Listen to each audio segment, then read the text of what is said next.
Hello, and welcome to the Empowerography Podcast. This is a platform created for women's voices to be heard and a place to share their stories, journeys, and successes with the world for the purpose of helping other women who might be on similar journeys. We are empowering women one episode at a time. I'm your host, Brad Walsh, so kick back, grab one of your favorite beverages, and enjoy the stories.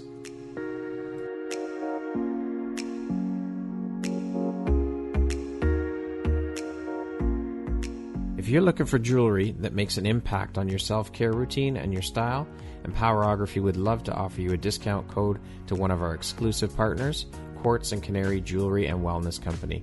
Please use code EMPOWER15 to receive 15% off upon checkout at www.quartzandcanary.com. Quartz and Canary is truly the place where spirituality meets style. Hello there, my name is Brad Welsh, host of your Empowerography podcast. Today, my guest is Alaina Rajagopal. She is a physician, scientist, and serial entrepreneur based in LA. How are you doing today, Alaina? I'm good. Thank you so much for having me. Thank you so much for taking the time to be here today with me and share a bit about your story and journey. I appreciate you, and I appreciate you taking the time to be here. So let's jump right in. Awesome. Alaina, you are one hell of a busy woman. You're a board-certified and licensed emergency medicine physician, a scientist, an actress, a podcast host. How do you find all the time to fit all the other stuff in? As I'm sure being a physician alone would be incredibly busy. Yeah, I'm definitely still trying to figure that out on a daily basis. I think I've always been really regimented with my time. And so I've really tried to be organized. As a new mom, it makes it a little tougher because I can't always plan everything perfectly. But yeah, I remember a specific time when I was in graduate school and I was studying for the MCATs to get into medical school. And I worked from 5 a.m. every day until 10 or 11 p.m. And then I'd give myself 1 hour or 30 minutes off for dinner. And that was the only time I wasn't working all day. So fortunately, my schedule's not that bad now. And so everything I think is a little more, it seems a little easier compared to that period of time. That sounds incredibly hectic. Yeah. Wow, I'm in awe of your stamina. That's just amazing. Well, I definitely, I get tired. So I'm sure.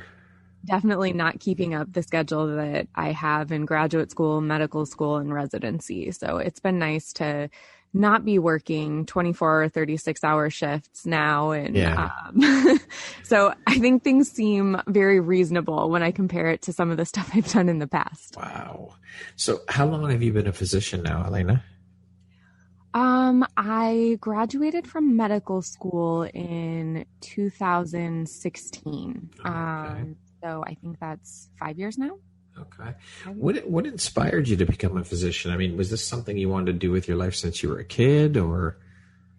I was one of those kids who wanted to do everything. I mean, I guess obviously I'm an adult that wants to do everything too. Yeah.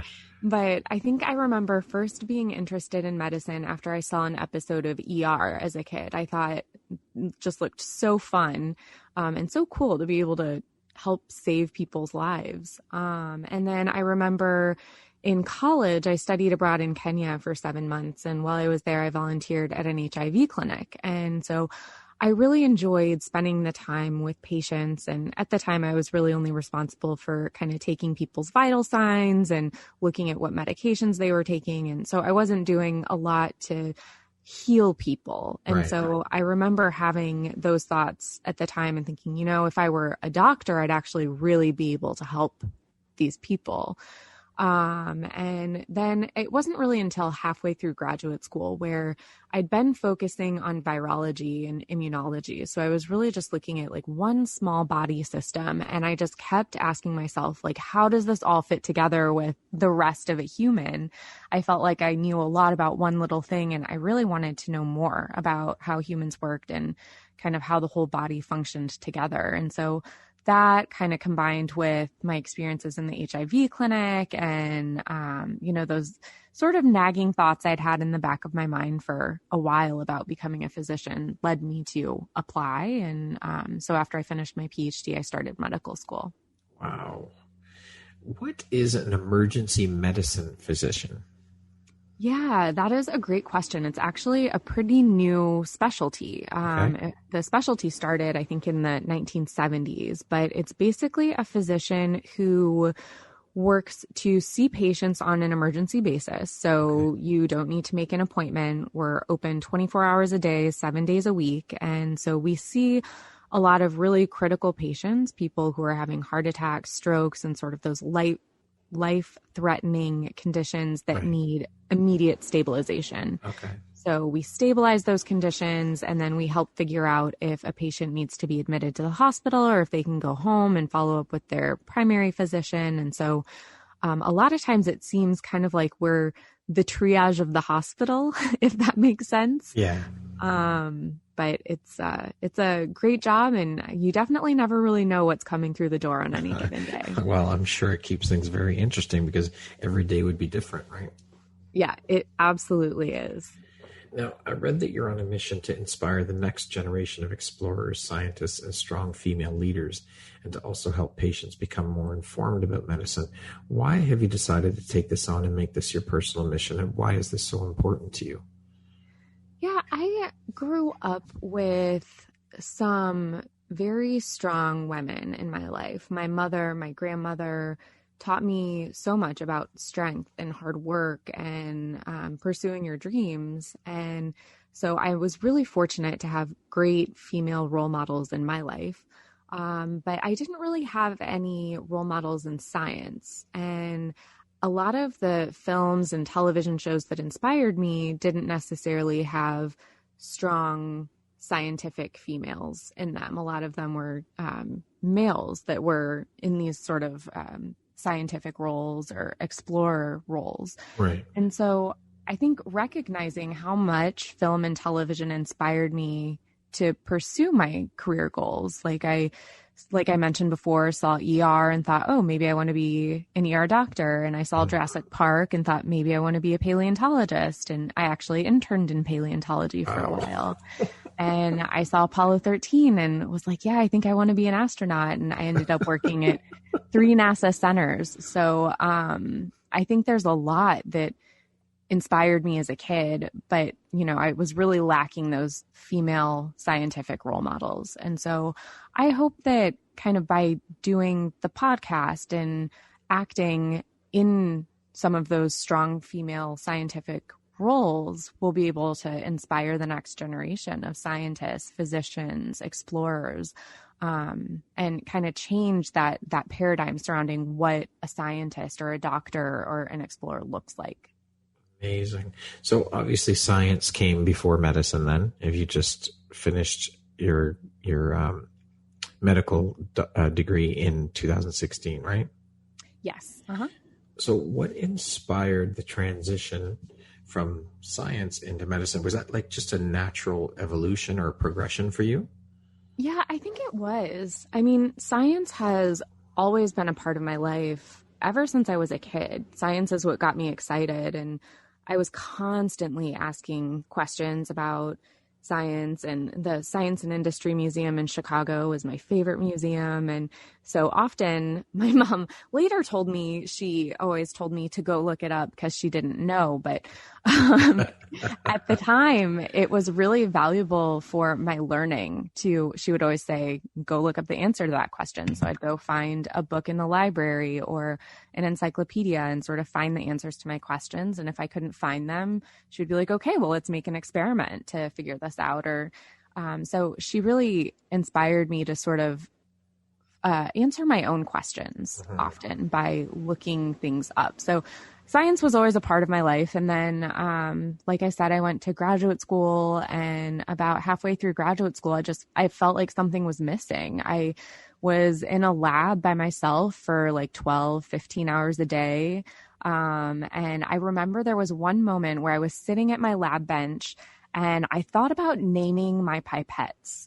And I just like sat back from the lab bench really quickly and was like, oh my God, I need human interaction. I need to be around people.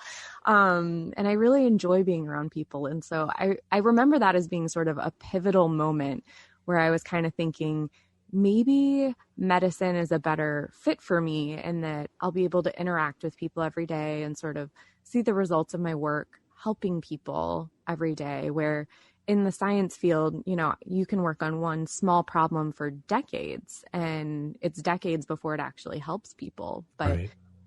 At the same time, I think they're all necessary and they're all needed. And so it's just kind of, for me, figuring out what made sense for my personality and kind of my thought process. Right. I find it very interesting that you mentioned about you would ask your mom questions. She'd tell you to go look it up. I think that a lot of parents would normally just say, okay, well, here's they just give them the answer, as opposed to making them work for it and figure it out on their own, which I think is brilliant. And I think that's the way things should be done.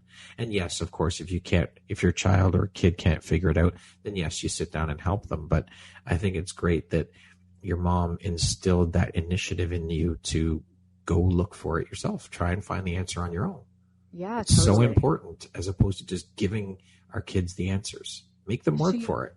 Made me curious. And I think that was such an important quality where, I knew nothing was going to be spoon fed to me. If I was going to ask a question, there was going to be, a process to get the answer. So I agree. I think that was such an amazing skill that she taught. For sure. That's a very big lesson. I applaud your mom for that. I think that's incredible. More parents need to do that, I think. Yeah, I totally agree.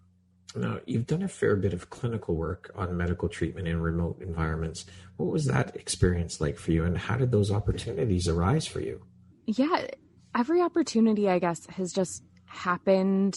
It's an opportunity that arose, and I've always really tried to take advantage of any opportunity that presents itself. But I studied abroad in Kenya for 7 months in college, and I went to Kalamazoo College in Michigan, where I think it's 85% of the student body studies abroad. So it's a huge part of the education there.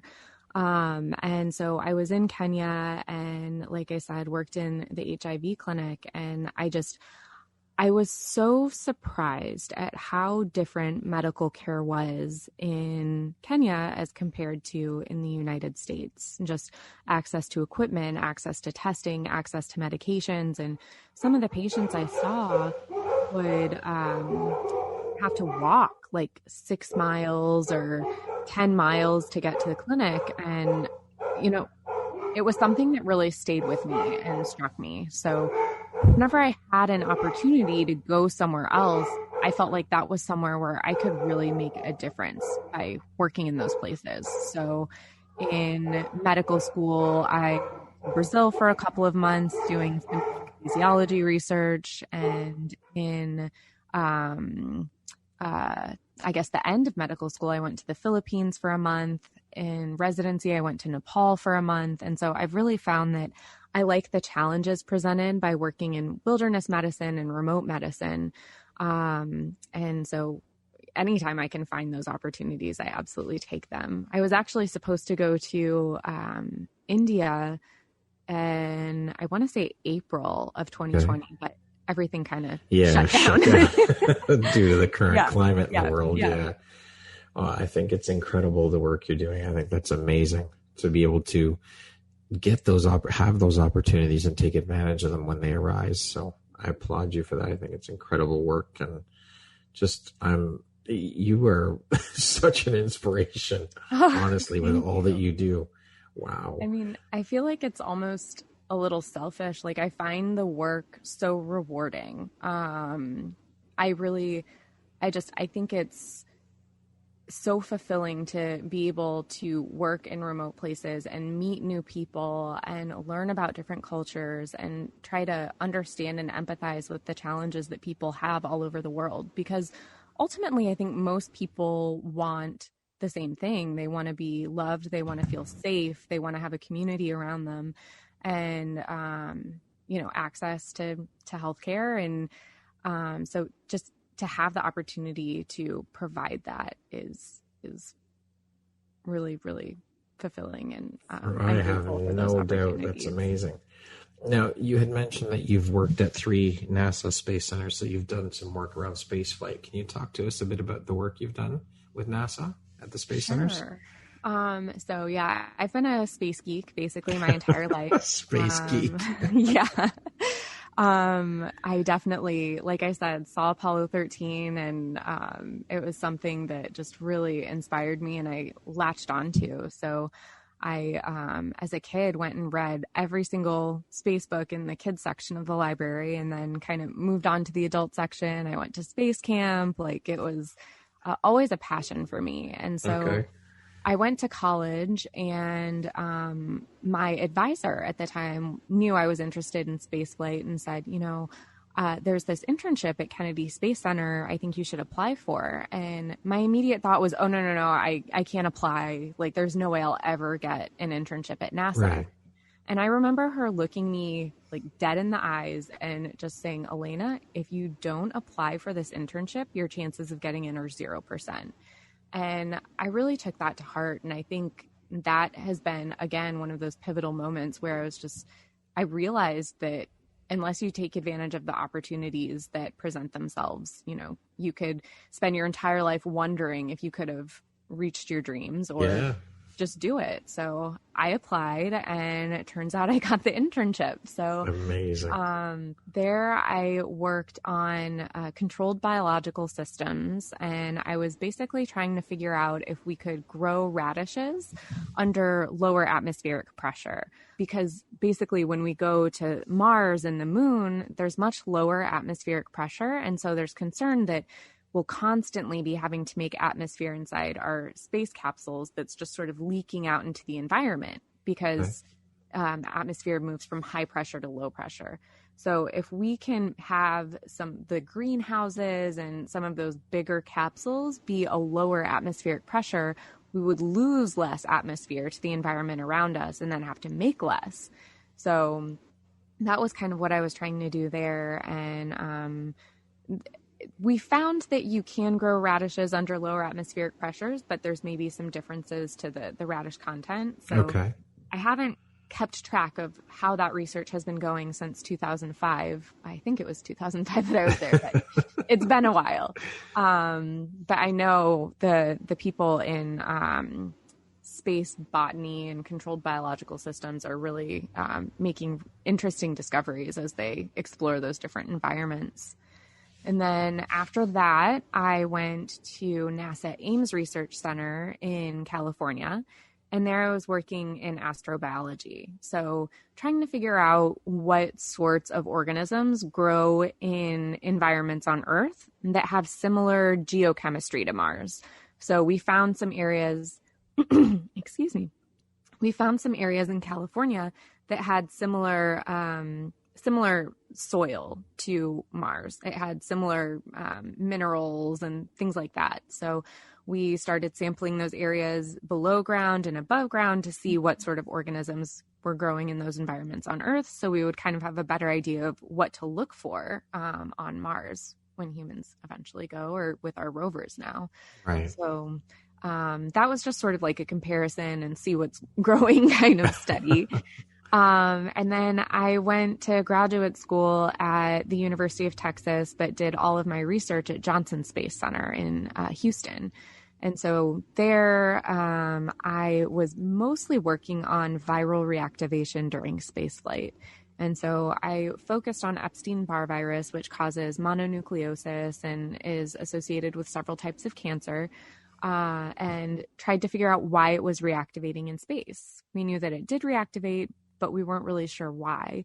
And so I was looking at radiation and microgravity as two things that are unique to space that could cause reactivation.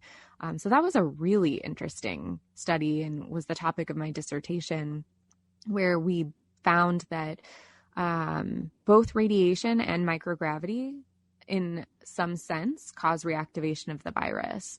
And so it was really cool. And so I finished my dissertation before actually looking at any countermeasures or treatments. I was just kind of like, hey, here's a problem. Bye, I'm going to medical school. So that topic is still under investigation. That is incredible. I mean, to be able to say you've worked at NASA It's just, wow, mind-blowing. I think it's such an incredible thing to have on your resume, obviously. But what an experience that must have been. NASA is an amazing place, and it's really incredible to me what NASA as a whole is able to accomplish with so little funding. I mean, I remember my parents came to visit once and they were really surprised at the quality of the buildings. The buildings were still from, like the 50s, 60s, 70s. Yeah. And they were like, wow, we expected, these like big fancy buildings, and the money's not going to making fancy buildings. The money's going to science. And so I think that's something really cool about working there. And I mean, obviously, anytime you work for the government, there can be some bureaucracy and that can be frustrating, but then you're at a stoplight and a prototype for the lunar rover pulls up next to you and you're like, you know what? This is pretty cool. I guess so. Yeah. Amazing. Now, I read that you've also obtained your private pilot's license. You are one multifaceted woman, such an inspiration with all that you've done and the work you do. Was the pilot's license something you'd always wanted to do?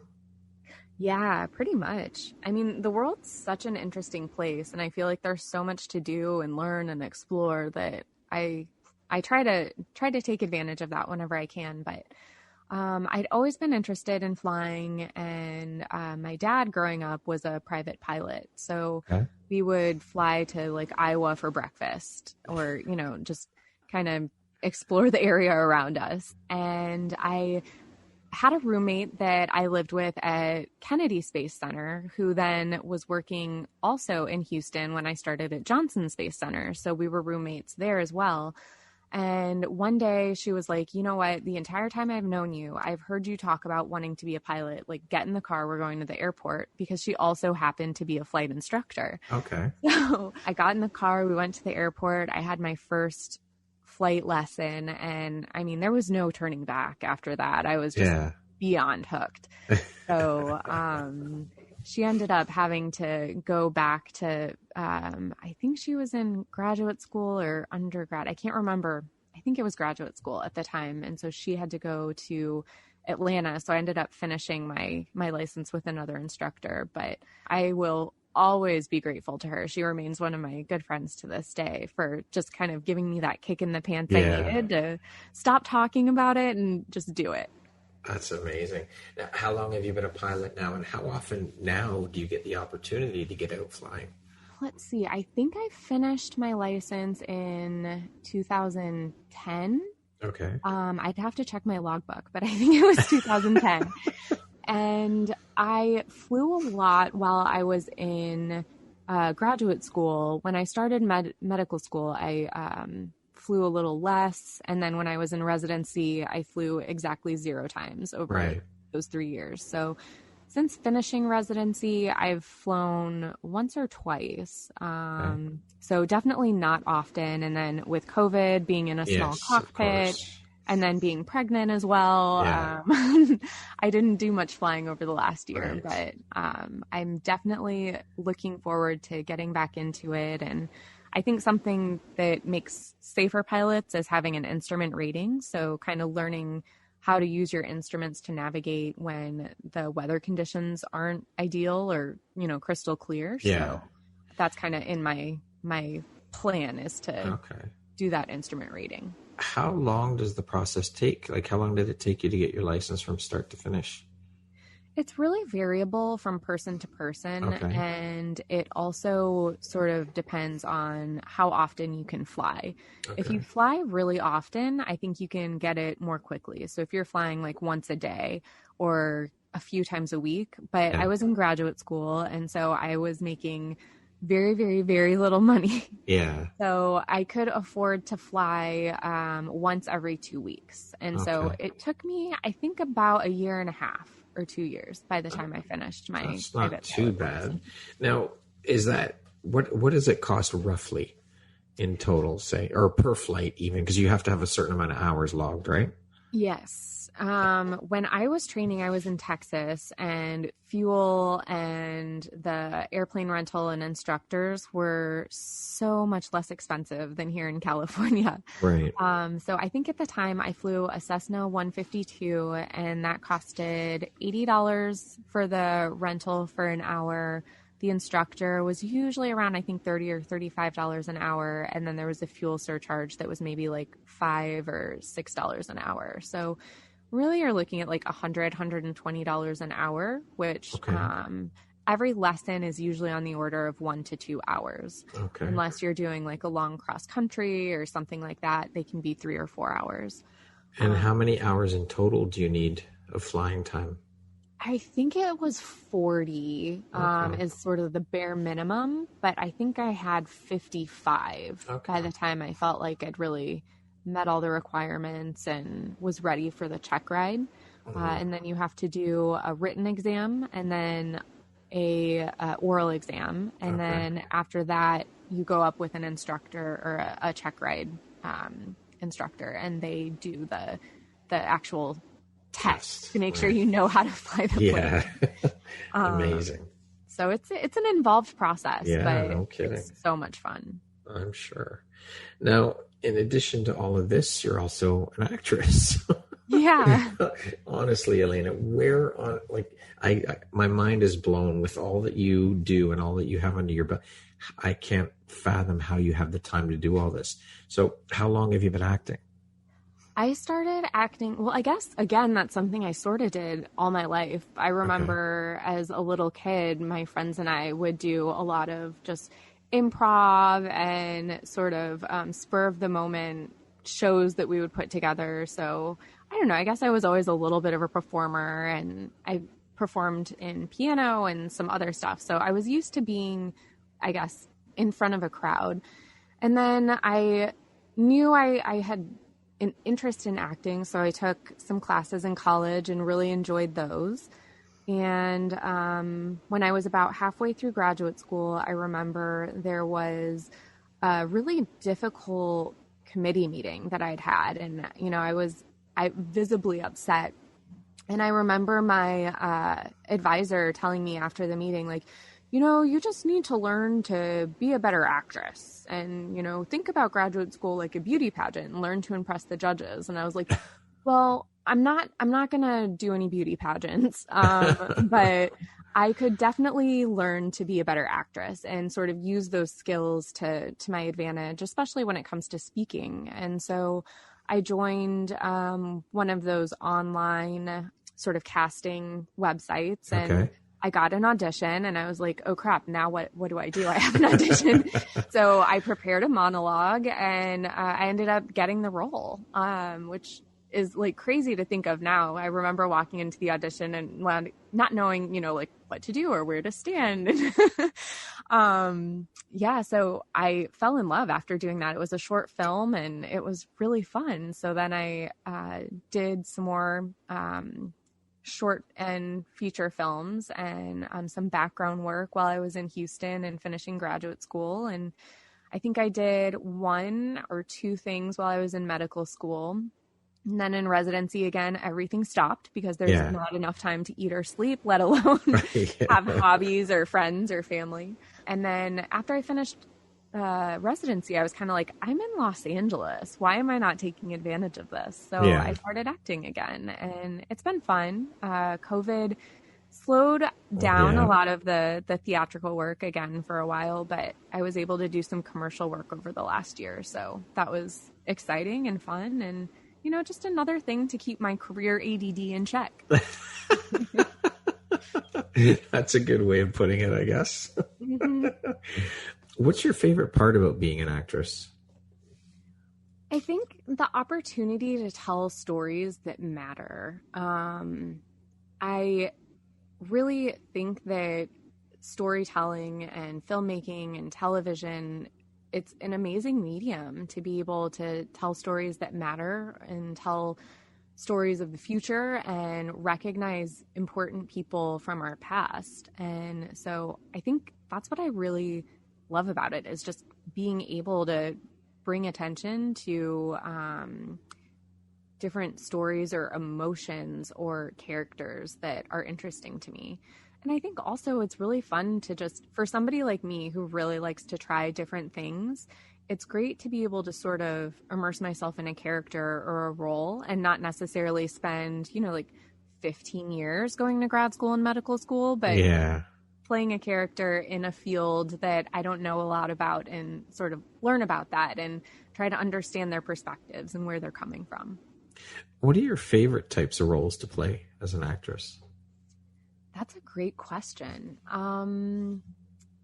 I would have to say, I haven't played a lot of roles of scientists or doctors, and I would really like to do that. I think that's something that would be really fulfilling for me, is especially I think to recognize some of the historical women in science and medicine who made leaps and bounds forward and sort of faced adversity. I think that would be really rewarding for me. In the past, I think I've played a lot of characters who are somebody's wife or somebody's girlfriend, and I've liked those characters. I mean, you always grow to like your characters no matter who they are, but right. I would really like to play more sort of like strong female scientists and explorers. Is it just a matter of the opportunities for those types of roles have not come up for you, or? Yeah. I think for the most part, I do have an audition now I'm excited about to play a physicist. Okay, awesome. But we'll see how that goes. Awesome. Good for you. You are also the founder and host of Emergency Docs podcast. How long have you been podcasting, and what inspired you to start the podcast? That was something that kind of started at the beginning of COVID, where myself and some of my colleagues noticed there was just this really strong campaign of misinformation about the virus and vaccines and science and physicians and what was going on. And I understand a lot of that came from the fact that the messaging was changing so quickly, particularly from like the World Health Organization and the CDC, where, 1 minute they say, don't wear a mask. The next minute they say, do wear a mask. Right. And so I think a lot of that was really confusing to a lot of the public.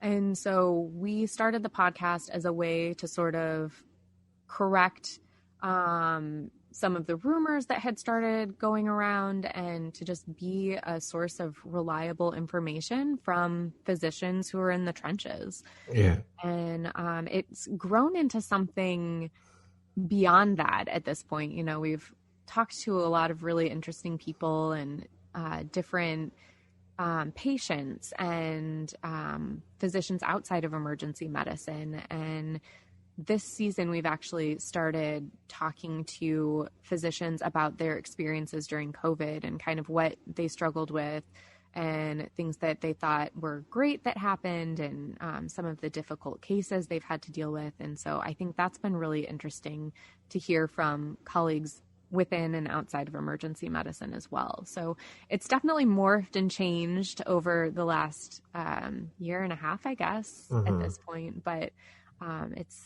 it's interesting and it's fun. And so hopefully we'll keep doing it for a while. Do you think that the public has become more informed over the course of the past year and is getting the correct information about COVID and all that goes along with that? I just think up here in Canada, the government is all over the map with what's going on. And we're currently in Toronto. We've been on a stay-at-home order for the province of Ontario for 3 weeks now, I think. And it was originally 6 weeks they put us under, and we just got extended for another 2 weeks. So we're going into the stay-at-home order until June 2nd. Were cases going back up there? Yeah. Or? Oh, yeah. Yeah. Okay. Cases were very high. They've started to drop a little bit. We were seeing over 4,000 cases a day in Ontario. Wow. Yeah. So has the information been shared more correctly? Like, where do people go to get the correct information? Because as you said, there was a lot of misinformation, a lot of rumors. So where do people go to get the correct information and become properly informed?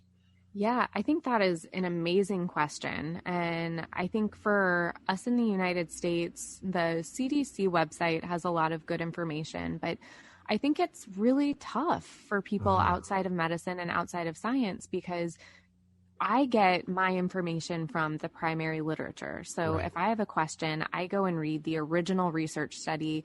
I judge the methods that they used and kind of figure out, is this something where they did a good job in reaching their conclusions? Are they overreaching? Are they underreaching?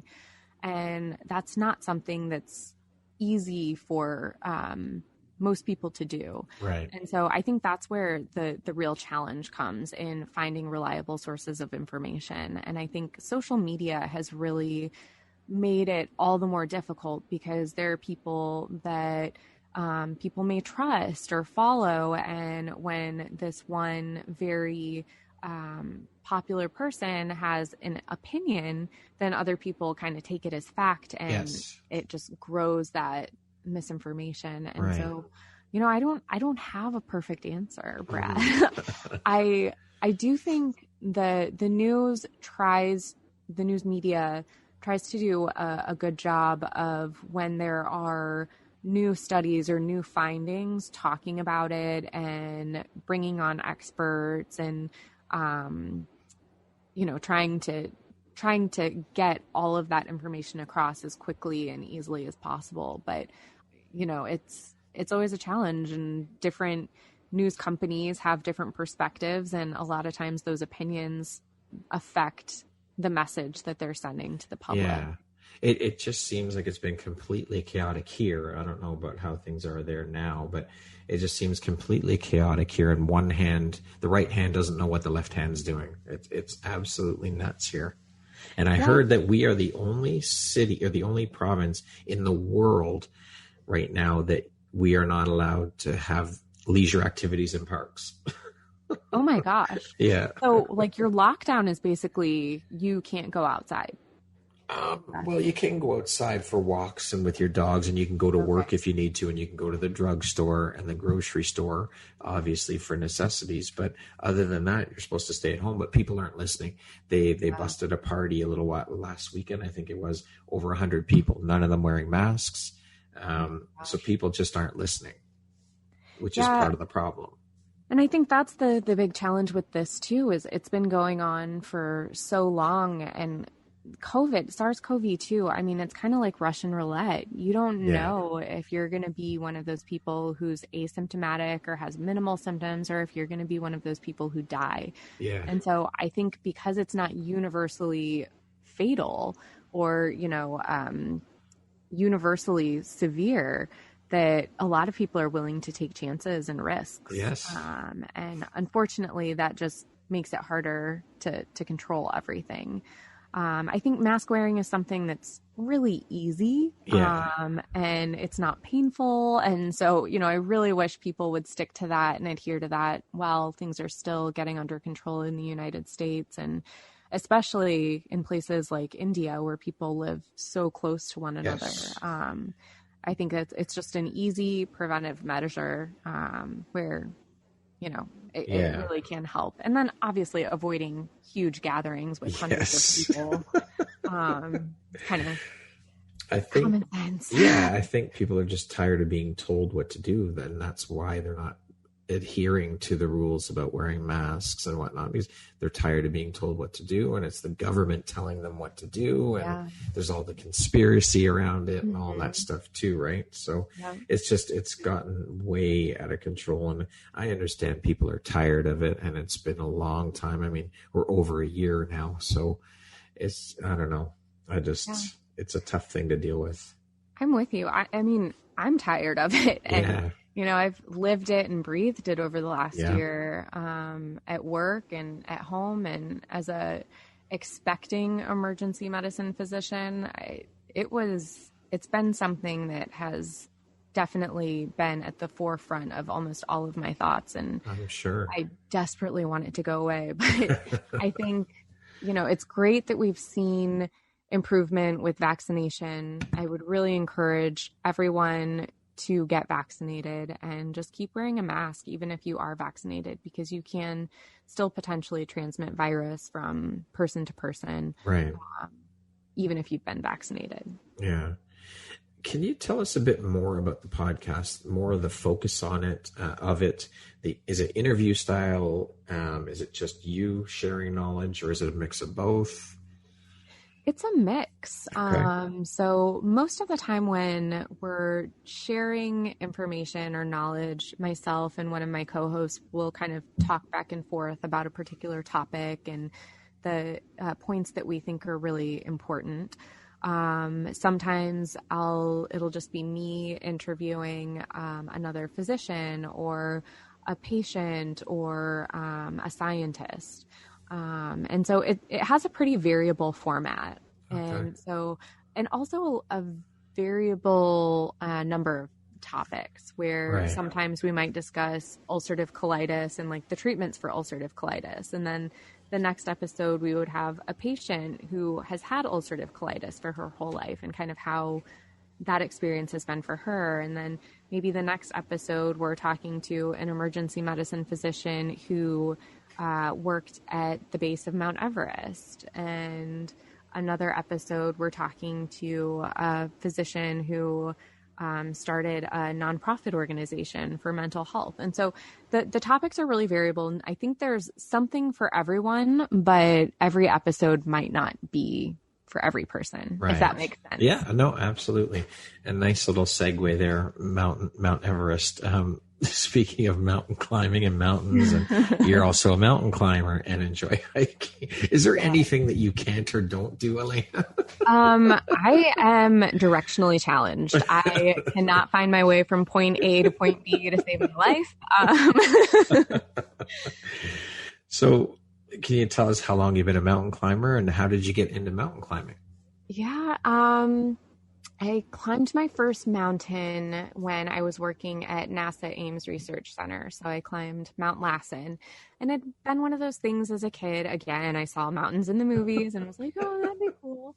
And so I'd always thought maybe I'll climb a mountain someday. And Mount Lassen was pretty fun. And then when I was rotating at UCSF Fresno for medical school rotations, I ended up climbing Half Dome and Alta Peak.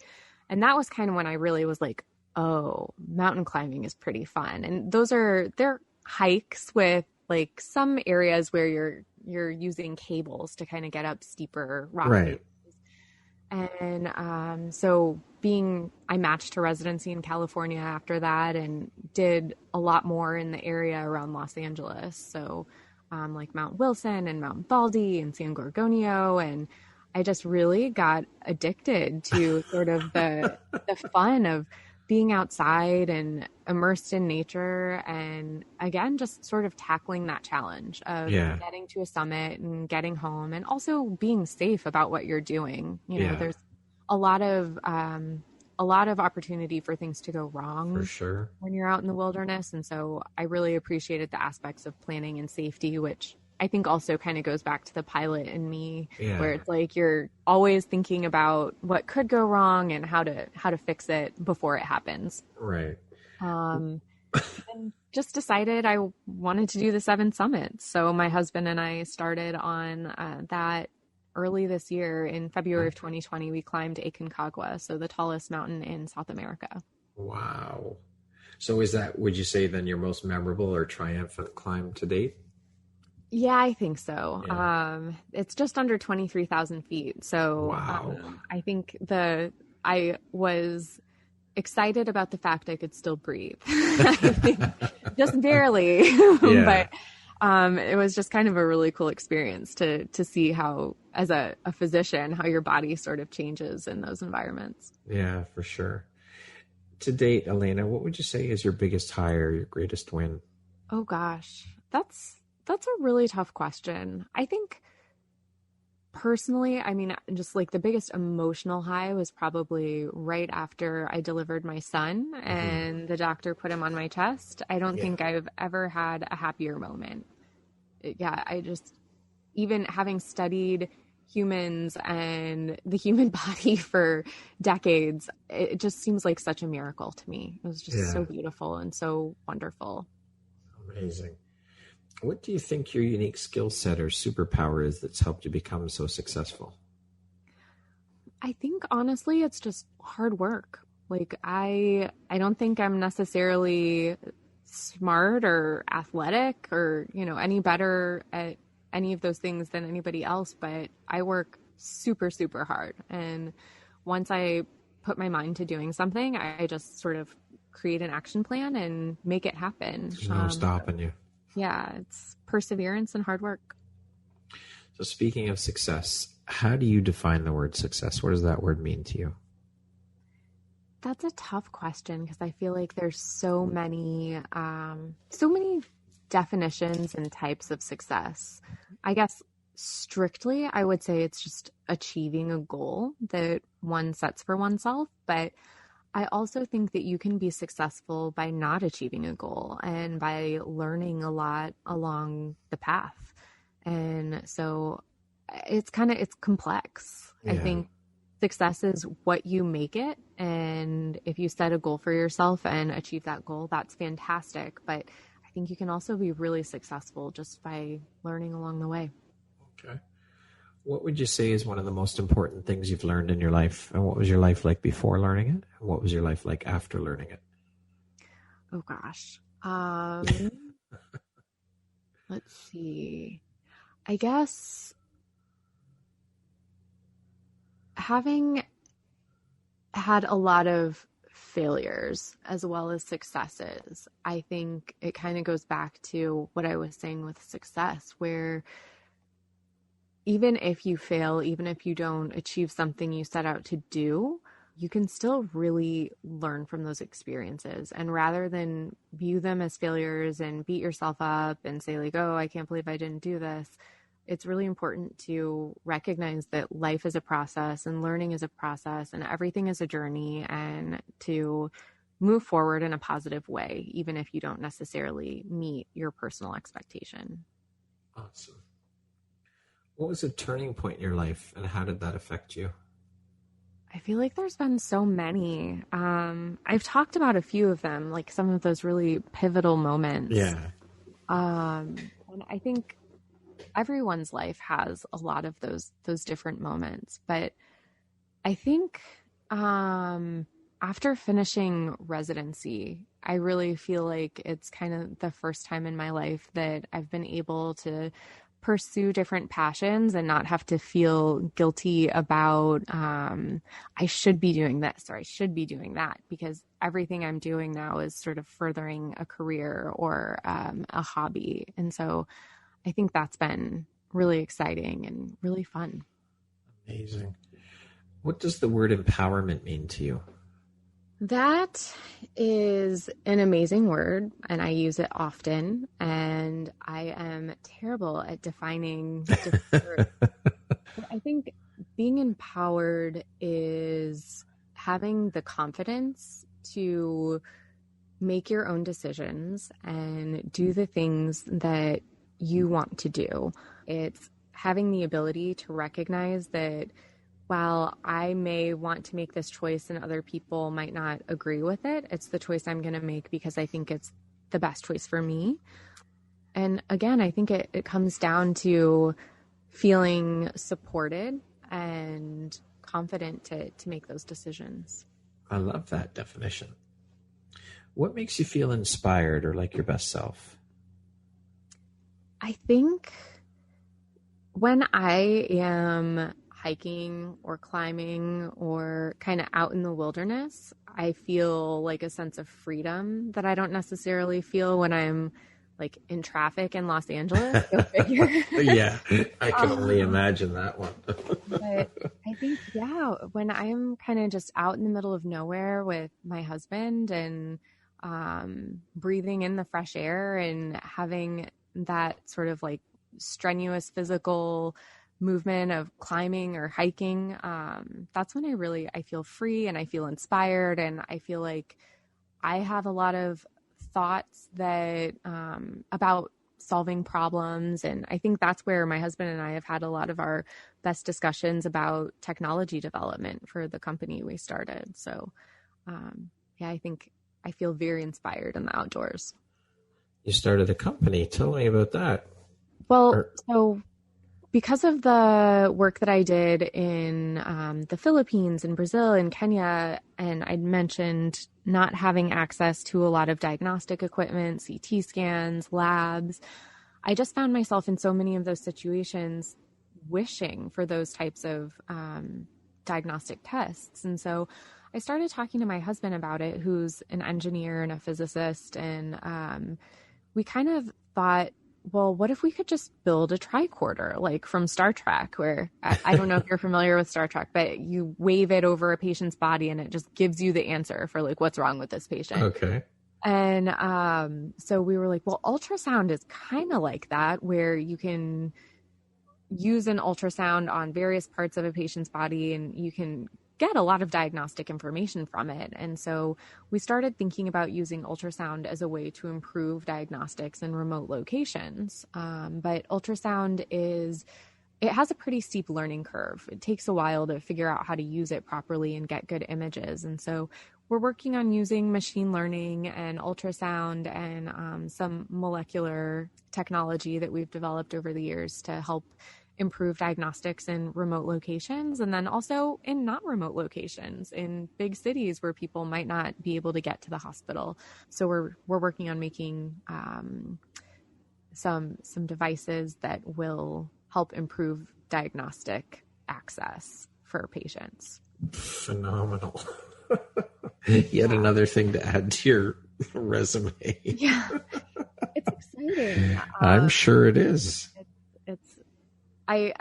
It's nice in the sense that while I moved on to medicine, I didn't necessarily have to give up science. And I really love the aspect of having a question and figuring out the answer through a series of experiments and tests. And so it's been really fun to do that. And then also just as a physician to say, hey, this is a problem in medicine, and I think I can maybe figure out a way to help fix it. And I mean, we have a long way to go with our technology development, but it's been really fun so far. But I can only imagine the sense of accomplishment and pride to be able to help solve a problem in medicine like that and provide a solution. That's amazing. Yeah, I mean, I think it's something that's needed. And I think most people in medicine go into medicine because of wanting to help, wanting to help make people feel better and make quality of life better.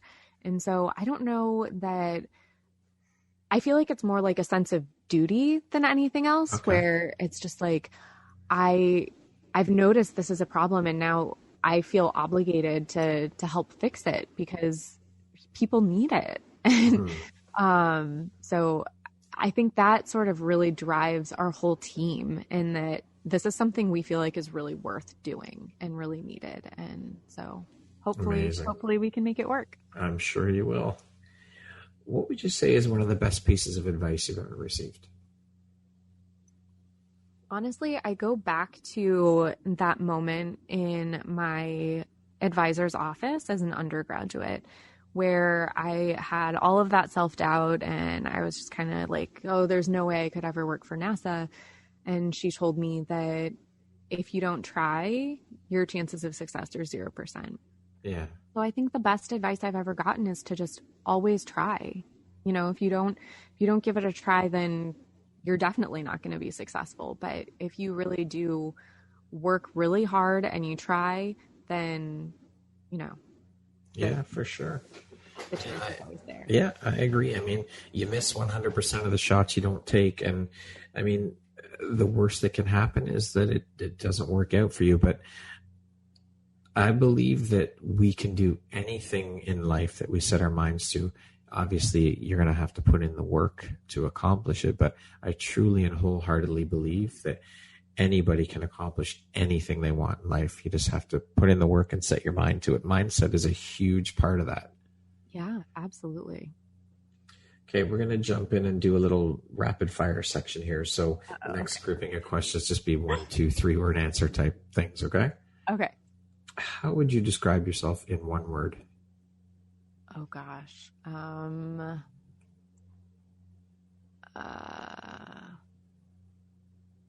That's so hard. I would say, sorry, this isn't very rapid. Adventure. Adventure. What's the first thing you think when I say the word future? I think about the stars. I think about, I guess, like the Jetsons, but less cartoony, more real life. Money or fame? Oh, money. Early bird or night owl? I'm an ER doctor. It's both. Okay. We're always awake. If you were writing your autobiography, what would the title be? Maybe something along the lines of having career ADD and lessons in perseverance or something like that. I like that. That's good. Alaina, if you could teach the world one thing, what would that be? I think kindness. Over the last year, I think I've really seen a lot of, like we talked about, misinformation and hatred and not necessarily watching out for our fellow man or woman. And I think if there's one change that I could make in the world, or, one lesson I could teach, it would just be to follow the golden rule, like treat others around you with respect and kindness and empathy. And the more of that we put out into the world, the more we'll be in the world. Yeah, very true. My favorite way to unwind is? On a daily basis, I would say it's running. I love to run, yeah. What's one thing you want but cannot buy with money? Is this an appropriate place to say world peace? No. Sure. Absolutely. I think that it would be genuinely just for people to feel contented and happy. The people around me, my family members, my friends, but the entire world. I think, like we talked about before, humans all want to be loved and all want to be appreciated and part of a community and healthy and safe. And so I would want those things for everyone. I would love to see a much more contented and happy world. Okay. If you could change one thing about the world, what would you change? I think I would want more empathy for everyone. I would want people to consider how their actions affect other people and to just take that into consideration before doing something. If you aren't going to hurt someone by a particular action, then it's probably the right thing to do. Yeah. The last book or podcast I listened to or read was? I am just finishing a book in the Charles Lennox series. I read a lot of historical fiction, primarily because my dad reads a lot of historical fiction. And so it's about a sort of a detective in the, I think, 17 or 1800s in England. Okay. That concludes our rapid fire section. Back to our regularly scheduled program. I am not good at those rapid questions. Man. Alaina, what's the most recent investment you've made in yourself? I think time.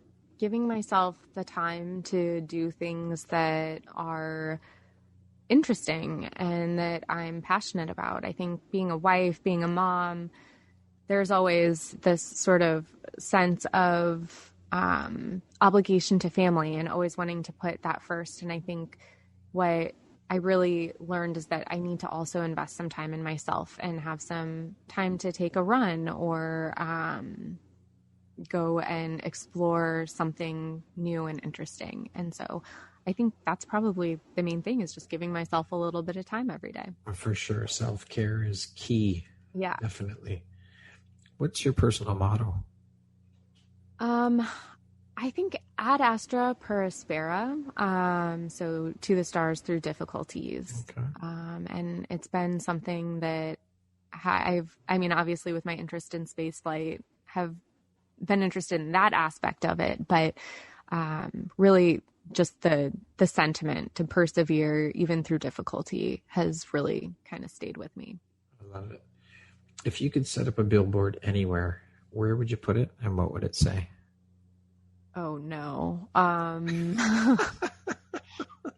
I don't know. I guess I'd maybe put up a billboard for the Emergency Docs podcast, and just have it, point out that the podcast is a reliable source of medical information or kind of interesting medical questions you might have. And I'd put it probably on the side of maybe like the 5. Okay. Those like good LA freeways. Right. 7-lane highways. What is one of your biggest failures or teachable moments, and what did you learn from it? I mean, I think I've had a lot of failures and a lot of times that I've struggled or just kind of had a hard time. And I remember one time in graduate school, I had just done my first round of experiments and I really thought my cells were going to die after exposure to radiation and microgravity, but my virus infected cells ended up living. And that was a huge surprise to me. And I remember thinking, oh my gosh, I messed this experiment up. Like, what did I do? And what's wrong? And sitting in my advisor's office and just being like, I don't know what happened, but this isn't what we thought was going to happen. And learning from that moment that while it may not be what I expected, it ended up making my research and my work so much more interesting because now I had this like problem to figure out. It wasn't what I expected, but it actually made it so cool and ended up changing all of the experiments that I'd planned and kind of going in a different direction. So while it may look like a failure in that first moment, it might actually just be a little detour. Interesting. Amazing. Everything happens for a reason. Alaina, if you could step into my shoes, what would you have asked yourself that I didn't ask you? I feel like we've covered so much. I don't know that I have any other questions. Yeah, I don't have anything that comes to mind. All right. If you could go back and give your younger self one piece of advice, what would that piece of advice be? I think to just stick with it. Like, don't give in to any of that self-doubt and to try. And I think I've learned from that and moved forward from there. But there were definitely moments where I wasn't sure if I should keep going or not. That's a big one. Self-doubt is huge. I mean, dealing with the external noise of other people and sources is bad enough, but I think self-doubt is the absolute worst demon we have to deal with, and it's hard to overcome. And again, that goes back to mindset shift and dealing with all of that and figuring out how to deal with that and trust in yourself. Mm-hmm. Yeah. Lastly, Alaina, if you were to deliver your last 30-second speech to the world, what would that last 30 seconds sound like? Ooh, this is, I guess, is it just like before? No, just wisdom you want to impart onto the world. I think we've talked about a lot of the topics already, but I think the thing that I could offer everyone is to just persevere, to not give in to the self-doubt, and to figure out what your passions are. Because if you're truly passionate about something, then it doesn't feel like work and you don't mind the long hours. And so particularly for women, we give so much of ourselves to those around us and to the world around us. So I would just encourage you to find your passions and persevere through the difficulties, because if it makes you happy, it'll absolutely be worth it in the end. Amazing. I love it. Alaina, thank you so much for taking the time to be here today. You are one of the most inspirational people I have ever spoken with all that you do and all that you've accomplished and all that you're working on. And you are just beyond measure. It's unbelievable. I am in complete awe of everything you do. It's amazing. You are such an inspiration. I just want you to know that I appreciate you, and I really, truly appreciate you taking the time to be here and share your story today. And for being you are now part of the Empowerography community, and it's an honor and a pleasure to have you as part of the community. Thank you. And thank you so much for what you're doing for women. When I spoke with you initially, I can't get over how incredible it is to have you supporting women's voices and really working to empower. And I'm so appreciative of that. So thank you. My pleasure. Once again, my name is Brad Walsh, host of your Empowerography podcast. Today, my guest has been Alaina Rajagopal. She is a physician, scientist, and serial entrepreneur based in LA. Thank you so much for taking the time to be here again today, Alaina. I appreciate you. Have an amazing rest of the day. Thank you. You too.